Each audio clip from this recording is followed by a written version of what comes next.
Hey everybody, my name's Jay Reynolds and this is Sax 101. What Sax 101 is a series of lessons and exercises with backing tracks that are going to help make you a better saxophone player. So let's get started.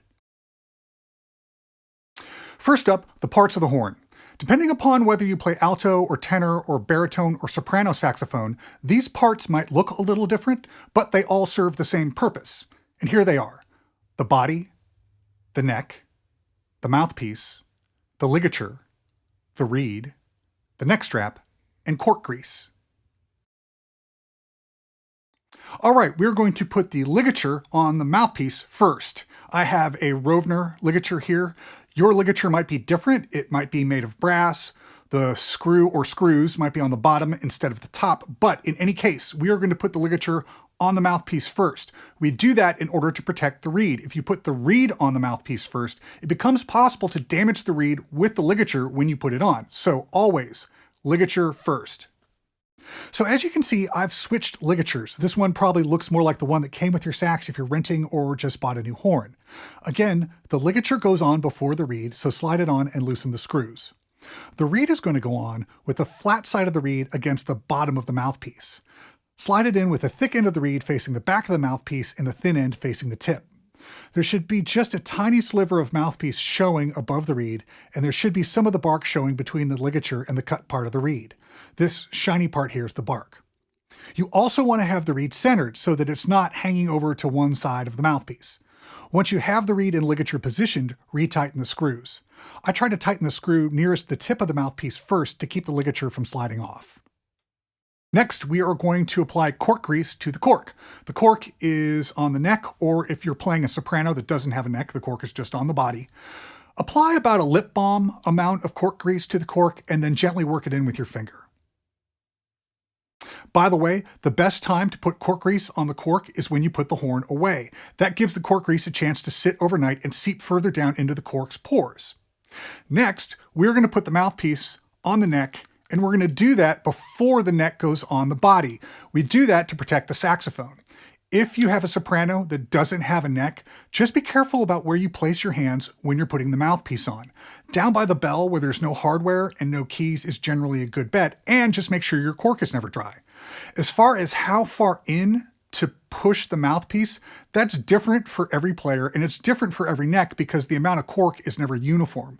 So for now, let's just push our mouthpiece about 2/3 of the way in. Before the neck goes on the body, the neck strap goes on the body. That makes it harder to accidentally drop the horn, especially if you have a neck strap like mine that has a clip on it. Next, undo this screw, and the neck should slide right in. If it doesn't slide right in, undo the screw some more. If it's still not sliding right in, I know this is a little gross, but wipe some saliva around this part of the neck, and it should go right in. The register key pin should line up with the neck bracing. Next, we're going to get our first sound out of the saxophone, but before we do that, let's learn the key to getting a good tone. I know what you're saying, Jay. I've been breathing my whole life without your help, and it's been going great. And I'm sure it has, but in order to learn to play the saxophone well, we're going to have to learn a new type of breathing called diaphragmatic breathing. It involves breathing from our abdomen. When we breathe in, our lungs expand down. That's because the muscle that moves our lungs, which is called our diaphragm, is attached to the bottom of our lungs. So when we breathe in, our lungs expand down and push everything in our abdominal cavity out of the way. This is what it looks like. Congratulations, you just learned diaphragmatic breathing, which sounds a lot cooler than sticking your gut out when you breathe in. The other thing we have to go over is airflow. When you breathe in and out when you're playing saxophone, you want to do it in one smooth, uninterrupted motion, kind of like you do when you're sighing. What you don't want to do is interrupt that airflow, especially not by closing off your throat. So when you breathe in and out, do it like you're sighing.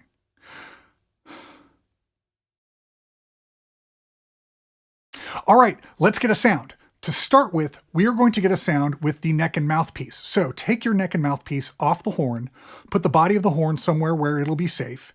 If you're playing soprano with no neck, you're just going to play the whole instrument. Your mouthpiece goes against your top teeth, just shy of halfway, right around where the reed and mouthpiece meet. Your lower lip rolls over your bottom teeth, You're going to apply pressure to the reed with your lower lip. That's called your embouchure. Embouchure is a French word, and it describes the shape you make with your mouth when you play a woodwind or brass instrument. Once the mouthpiece is against your top teeth, exhale and slowly increase pressure with your lower lip until the note speaks.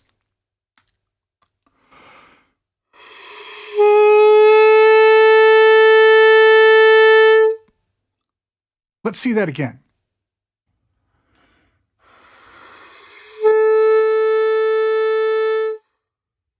All right, now that you know the correct embouchure, you know the right amount of pressure to put on the reed to get the note to speak, let's do another one, but this time, start with the correct embouchure. Start with the right amount of pressure on the reed as soon as you breathe out.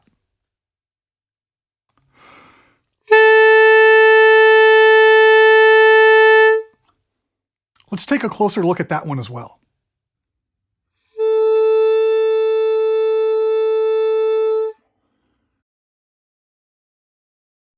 So let's play our first note. If you haven't done so already, put the mouthpiece and neck back on the body, put your neck strap back on the body, and let's start with the right hand.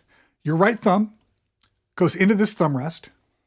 Then your next three fingers, index, middle, and ring, go on these three inlays, and your pinky goes on this first spatula key.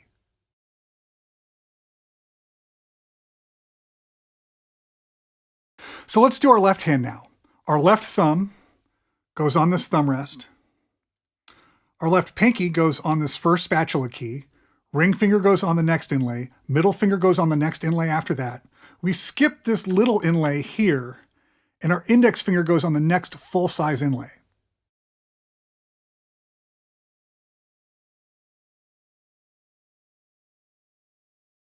The first note we're going to learn is B.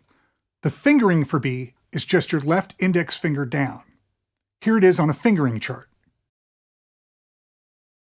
If you want to learn more about reading fingering charts, check out the fingering chart video in the reference section of this YouTube channel. Here's what that B looks like as musical notation. We'll learn more about reading musical notation in Lesson 2. Okay, before we play our first note, I want to go back over airflow because this is exactly where it comes into play. When we're learning the saxophone, we've got all this new stuff we have to do. Our hands go in a certain spot, and the mouthpiece goes in a certain spot, and we have to make a certain embouchure. So when we get ready to play, we decide to do the thing we already know how to do first, which means we breathe in. And we hold our breath while we get the rest of it together.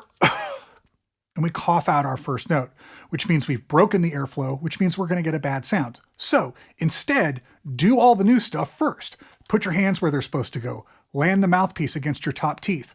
Roll your lower lip over your bottom teeth, then breathe in. You'll know you're doing it right when you're breathing in through the sides of your mouth around the mouthpiece. So let's go back over all of it one more time. Right hand. Left hand.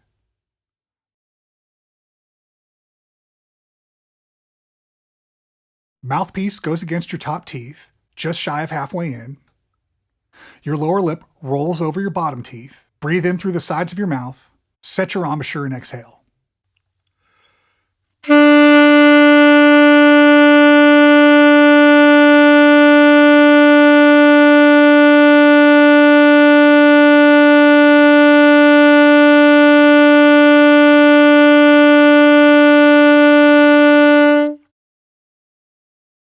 Congratulations, you just played your first note.